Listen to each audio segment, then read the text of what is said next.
Hey, it's Brother Michael Arce. Don't hit skip. This is not a commercial. We wanted to give you a preview of what you get with our Patreon membership for Craftsmen Online subscribers. Aside from getting early access to weekly episodes, an ad-free listening experience, which means no annoying commercials, you also get extra episodes with select guests where we get some bonus time to discuss topics. And we wanted to share the extra episode that came out with Brother Franklin Rings earlier this week. A quick reminder, as a subscriber, you also get access to our virtual meet and greets, and we'll have one coming up soon with worshipful brother Wes Latchford from our Comics and the Crafts series. So what is the Craftsmen Online subscriber offer?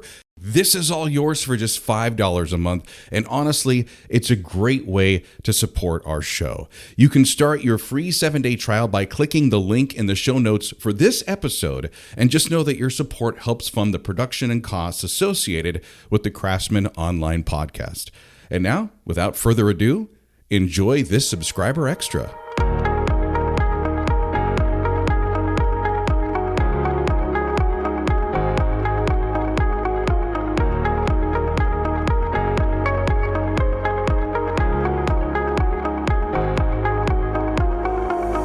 Welcome to this subscriber extra episode of the Craftsmen Online Podcast, the only 5-star rated Masonic podcast endorsed by the Grand Lodge of New York. The comments, opinions, and views shared during this program are those of individual Freemasons and do not reflect the official position of a Grand Lodge, concordant body, appendant body, or Masonic authority. I'm your host, Brother Michael Arce, co-founder of CraftsmenOnline.com. We get a little extra time with one of our more enlightened guests, Brother Franklin Rings, who's a member of my home lodge, Mount Vernon number 3 in Albany, New York. Earlier this week, Brother Rings and I had a discussion on the Stoics' approach to Freemasonry. And I'd say you're one of the more enlightened brothers that I know. Oh, I appreciate that. It's quite a compliment. I do think the two overlap a lot. Honestly, there's truly a lot of things, like, again, Wu Wei, action through inaction, and Taoism really can play a synonymous approach in Stoicism. Like, you want to be able to step back, think about what's going on, think about what you do control, what you do not control, and then make an action, So I think these things are truly synonymous. Right. And as you mentioned, the overlay where I feel like if you're a Mason and you have a firm grip of what we refer to as the principal tenets of Freemasonry, brotherly love, charity, a lot of the morality lessons that are explained through the degrees, either through the actual ritual, the words that come through it, or some of it through the lectures that happen a lot afterwards, or the Haramic legend, which I feel like we've talked a lot about this year, especially this season on the podcast. You can overlay a lot of that with Stoicism, and it really is, I think it's like how we would explain the golden rule, like being good to other people provides the opportunity for you to have a good or better life. Super true. Super true. Do unto others as they would do to you. I mean, this is yin and yang, of course. Like, it's hard not to spin it back into Taoism in that regard. But yeah, I mean, the Stoics are always consistently thinking about what is it that I can do to make the world better through my own interpersonal action? Like, what is it that I can do, that I can control, that can have a good influence not only on myself, but on those around me? And of course, there's the other end of, again, not paying attention to what you don't control in that regard. As you say, like a daily example of this. So I live in Northern Virginia here in the DC area, which, if there's one thing I would tell you that we could be known for, besides, the monuments and the seat of government and power, is traffic. We have the absolute worst traffic here. And on top of that, we have the worst drivers, I think, that live in the country in this area. I would challenge people to a school on this. It should be its own reality show. And there was an instance recently where a guy sped up to cut me off only to slam on his brakes in front of me. And I'm like, what was the goal of this?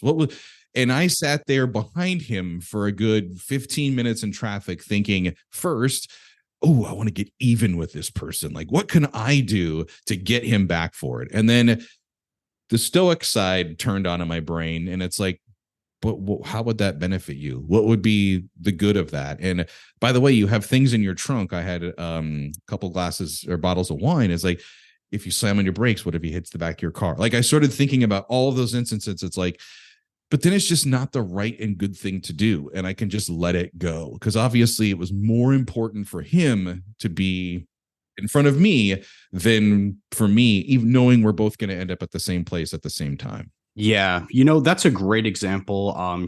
Being here in upstate New York, I don't think we have the best drivers in the world either. And I find myself in very similar situations. And of course, like that natural lizard brain will pop on and I'll begin to feel my emotions. But Stoicism, again, teaches you that you need to be the master of your emotions. You truly need to be the one who's controlling them as opposed to vice versa.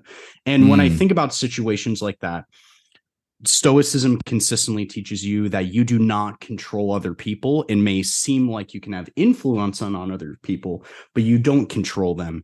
And so when I think about a situation like somebody cutting me off in traffic, I don't control them and I don't have the ability to influence them when they're doing something like that, at least not like one that's realistic, right? And so I always take that energy that's projected out at that person in that moment. I bring it back to myself and I think, okay, what is the best thing I can do in this situation for me and for those around me?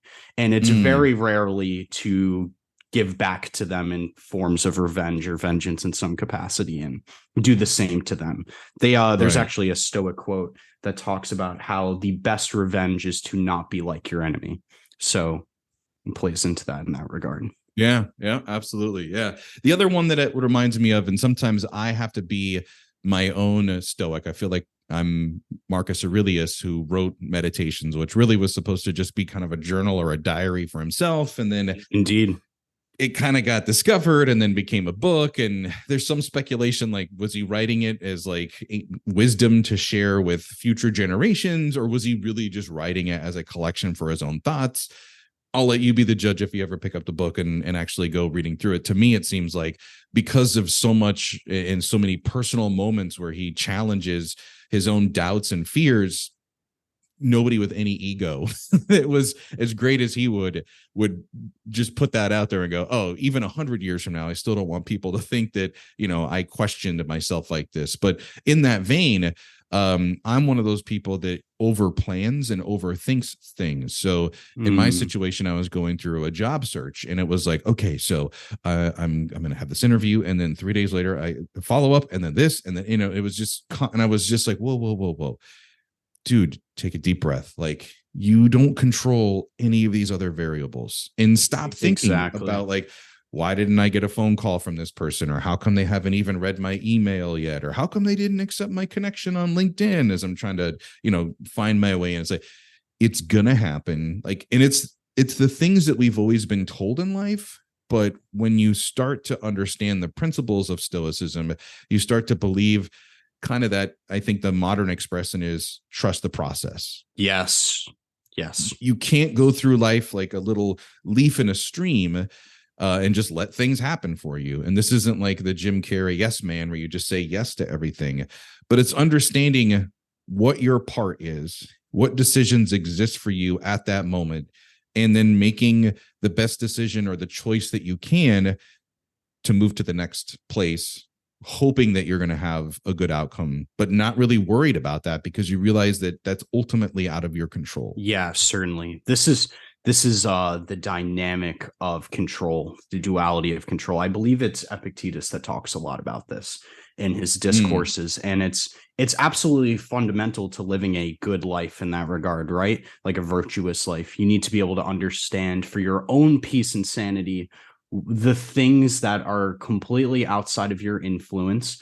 And even though it looks like there's an illusion of I can say a certain thing to someone and then they'll act a certain way, it looks like you're controlling them, but you're really not. They're still the person flipping the switch and making the control choice in their mind.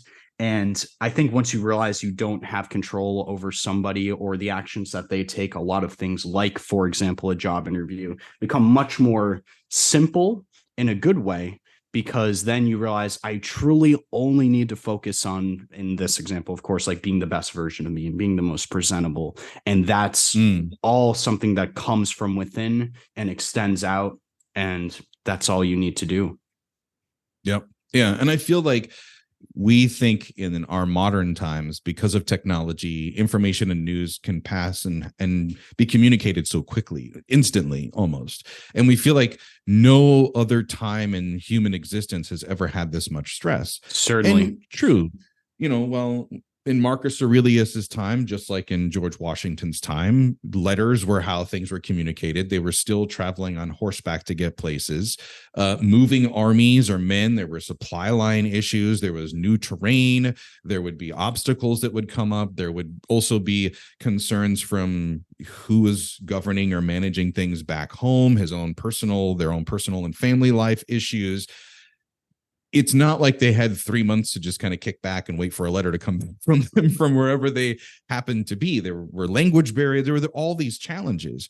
And when you look back to see how this way of thinking enhanced these men's ability when it came to decision making and really just that idea of being super comfortable in their own skin and just having confidence, it's something that in today's fast world, we kind of learn to just slow it down, take it easy. Yeah, I could not agree more. I think, in my own opinion, that this current day and age has inherent within it a lot of variables to keep track of, and a lot of people get stuck on that hamster wheel of trying to keep up with social media and keep up with communicating with so many different people from so many different facets of their lives, not even in person, right? And I think stoicism is good for that because, again, it shows you, okay, like, what is in my immediate surrounding and what can I immediately interact with and make a difference about?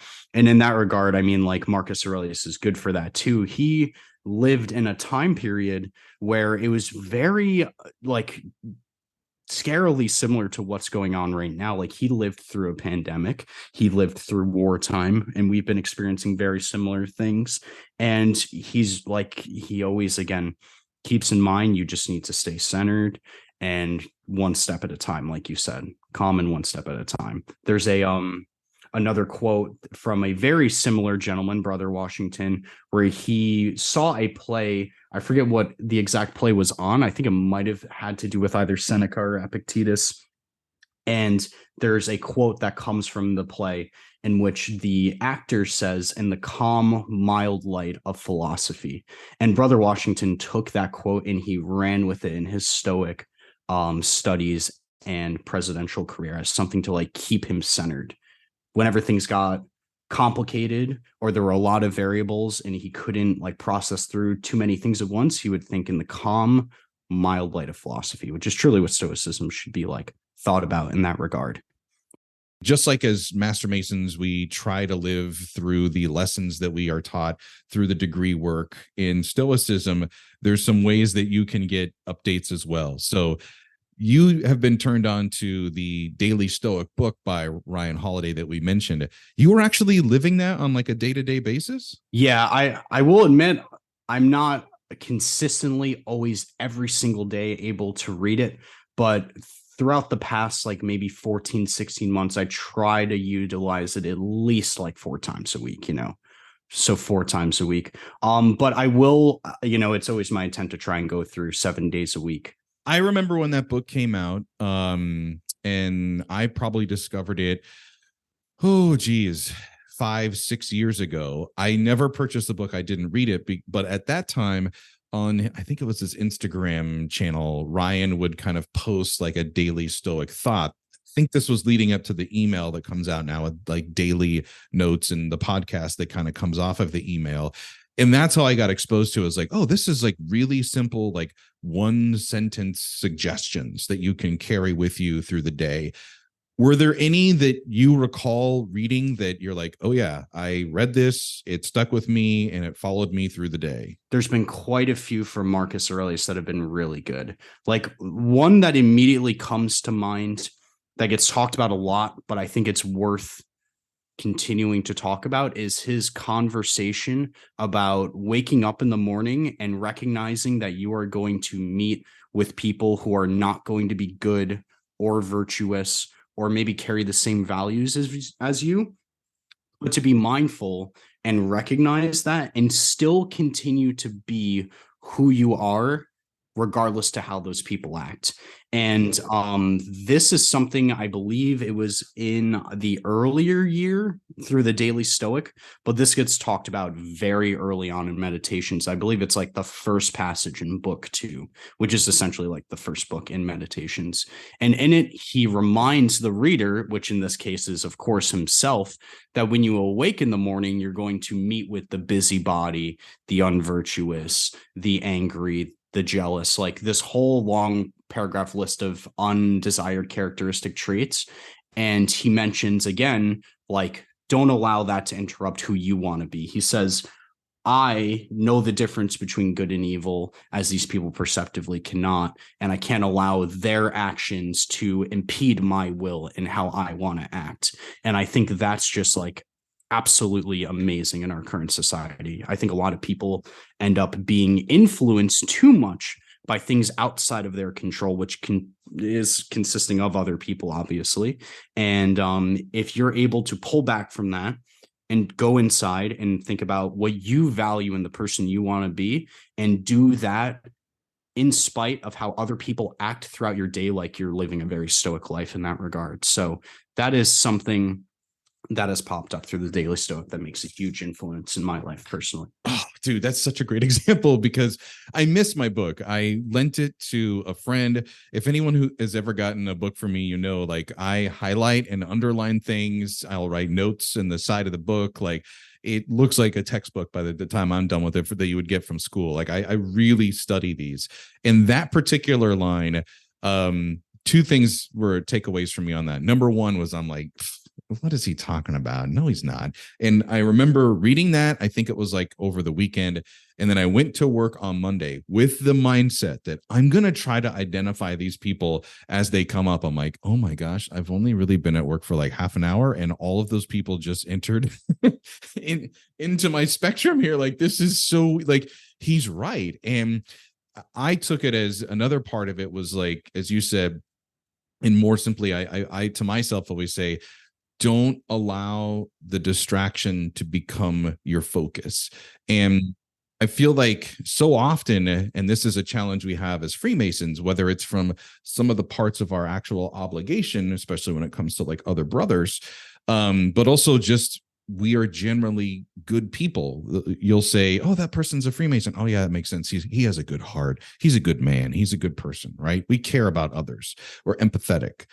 And I think the first thing we try to do is when we see somebody struggling is to get down and help them, and then feel like it's also our job as part of that help is to bring them up to what we think or where we think they need to be. So think about it in the sense of that we all have that friend that is like a revolving door with the same problem and constantly comes to you.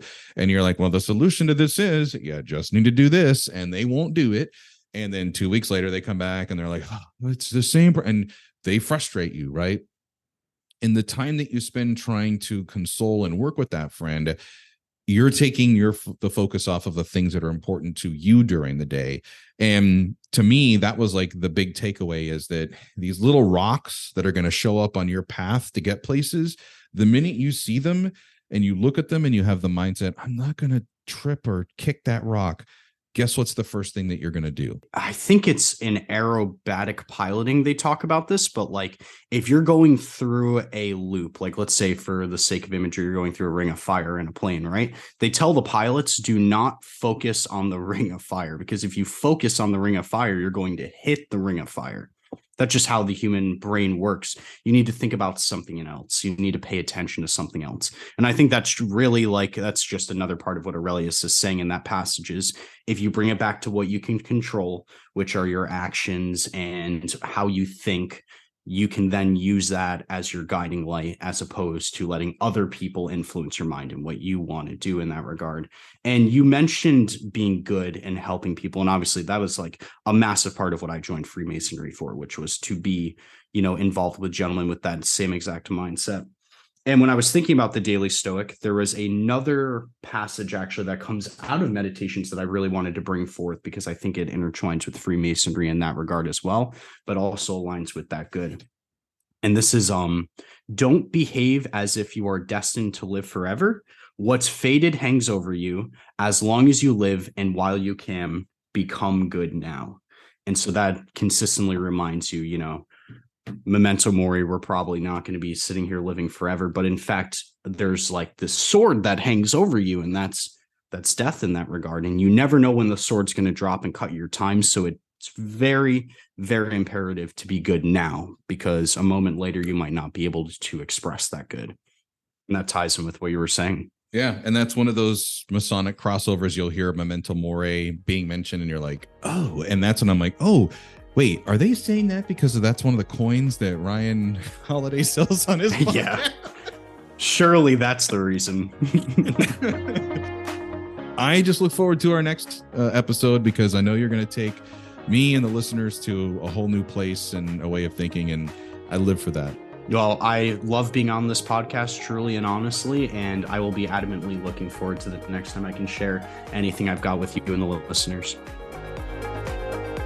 Well, this has been the Craftsmen Online Podcast. Again, thanks to Brother Franklin Rings for giving us a little extra time for this subscriber extra episode. Hey, we mentioned that we are the only 5-star rated Masonic podcast endorsed by the Grand Lodge of New York, and we kind of need your help on that.